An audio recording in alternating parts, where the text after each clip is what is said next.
നമസ്കാരം. ഏറ്റുമാനൂർ വിഗ്രഹ കവർച്ച തെളിയിക്കാൻ പോലീസിന് വഴികാട്ടിയായ വെള്ളറട സ്വദേശിനി രമണിക്ക് ദേവസ്വം ബോർഡ് വീട് വെച്ച് നൽകിയതും സ്പോൺസർഷിപ്പിൽ.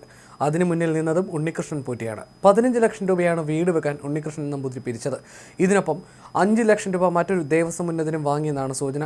ഈ ഉന്നതനാണ് ദ്വാരപാലക ശില്പത്തിലെ പാളി സ്വർണം പൂശണമെന്ന സ്വപ്ന ദർശനമുണ്ടായതെന്ന് സൂചനയുണ്ട്.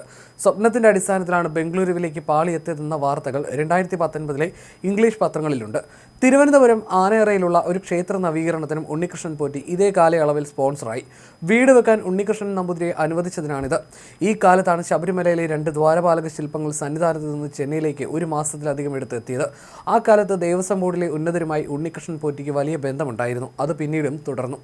ദേവസ്വം ബോർഡിന്റെ ശരണാശ്രയം പദ്ധതിയുമായി സഹകരിച്ച് അയ്യപ്പ ഭക്തരായ ഉണ്ണികൃഷ്ണൻ പോറ്റി, അനിൽ, രമേശ് എന്നിവരുടെ ഉടമസ്ഥതയിലുള്ള കമ്പനിയാണ് രമണിയുടെ വീടിന്റെ നിർമ്മാണ ചെലവ് വഹിച്ചതെന്ന് 2019 മനോരമ റിപ്പോർട്ട് ചെയ്തിരുന്നു. അതായത് അനിലും രമേശും ഉണ്ണികൃഷ്ണൻ പോറ്റിയും ചേരുന്ന സംഘം. ഈ 3 പേരിലേക്ക് നിലവിലെ വിവാദത്തിലെ അന്വേഷണം നീണ്ടേക്കും.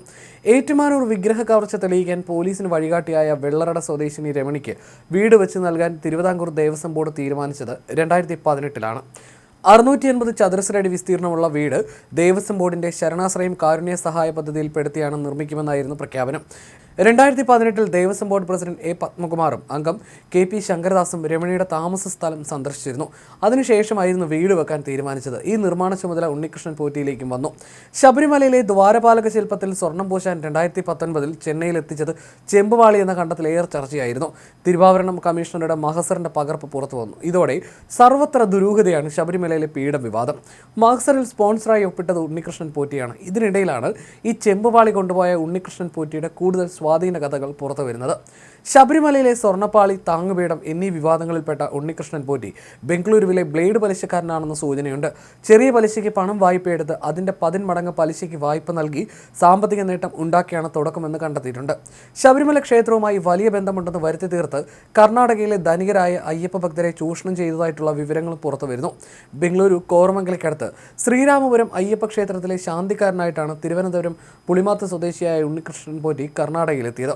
8 വർഷം മുൻപ് മണ്ഡലകാലത്ത് കീഴ്ശാന്തിയുടെ സഹായികളായ പരികർമ്മികളിൽ ഒരാളായിട്ടാണ് സന്നിധാനത്തെത്തിയത്. കർണാടക, ആന്ധ്രാപ്രദേശ്, തെലങ്കാന, തമിഴ്നാട് എന്നിവിടങ്ങളിൽ നിന്നുള്ള ധനികരായ അയ്യപ്പന്മാരെ വിശ്വാസത്തിലെടുക്കുന്ന തന്ത്രം ഇങ്ങനെ സൃഷ്ടിച്ചെടുക്കുകയായിരുന്നു.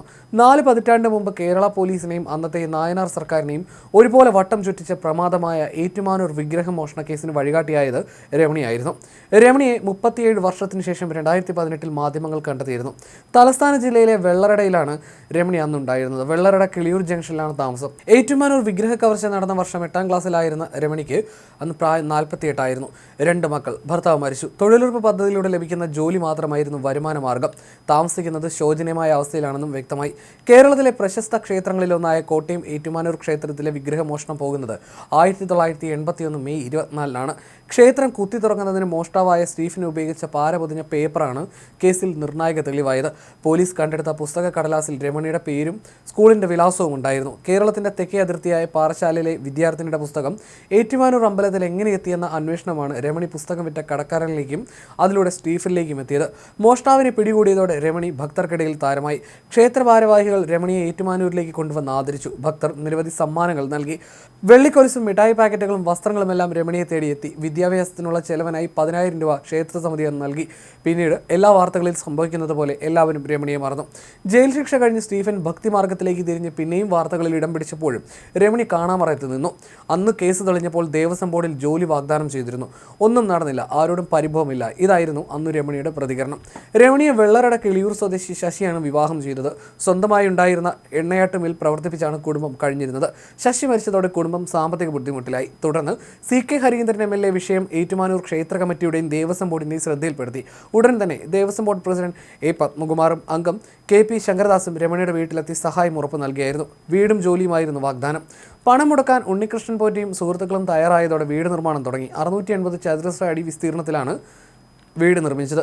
1981 മെയ് 23 സംസ്ഥാനത്ത് കോളിളക്കമുണ്ടാക്കിയ ഏറ്റുമാനൂർ ക്ഷേത്ര കവർച്ച നടക്കുന്നത്. 7 പേരുടെ കാവലുള്ളപ്പോഴാണ് ക്ഷേത്രത്തിന്റെ 2 കൂറ്റൻ മതിൽക്കെട്ടുകൾ കമ്പിപ്പാര കടിച്ചു പിടിച്ച് ചാടിക്കിടന്ന സ്റ്റീഫൻ എന്ന 23-കാരൻ വാതിലുകൾ കൊത്തി തുറന്ന് വിഗ്രഹം കവർന്നത്. വെള്ളിപ്പീഠത്തിൽ സ്വർണ്ണ ആണികൾ ഇട്ടുറപ്പിച്ച 4 കിലോ 540 ഗ്രാം തൂക്കം വരുന്ന സ്വർണ്ണ വിഗ്രഹം, പീഠം, സ്വർണ്ണ അങ്കിക്ക് ചുറ്റുമുള്ള സ്വർണ്ണപ്രഭ, ലക്ഷ്മി രൂപത്തിന്റെ കയ്യിലെ താമരമുട്ട് എന്നിവയെല്ലാം കവർന്നു. കമ്പിപ്പാര ക്ഷേത്രത്തിലെ കിണറ്റിൽ സ്റ്റീഫൻ ഉപേക്ഷിച്ചു. അത് പൊതിഞ്ഞ കടലാസ് പക്ഷേ പൊന്തിക്കിടന്നു.